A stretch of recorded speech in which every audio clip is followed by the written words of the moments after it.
Searching for 38. Linear search checks every value. Slow. Binary search jumps to the middle, cuts the array in half, and finds it fast.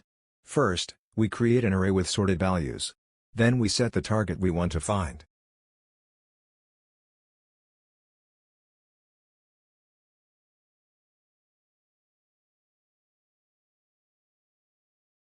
Now we declare a variable called result, and call linear search, passing the target and the array.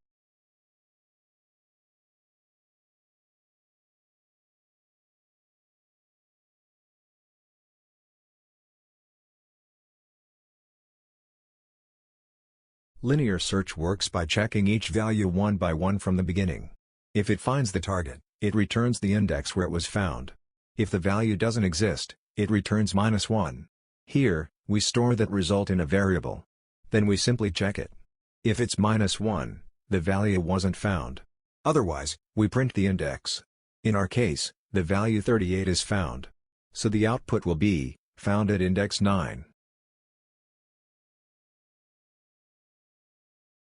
Now let's try binary search. We call the method and pass the same target and array. Binary search works differently.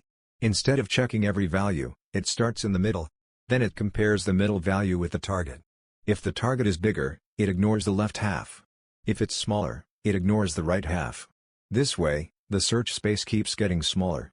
Finally, if the value is found, the method returns its index. If it's not found, it returns -1. We store that result in a variable. And just like before, we check it. If it's -1, the value doesn't exist. Otherwise, we print the index. In this case, 38 is found. So the output will be, found at index 9.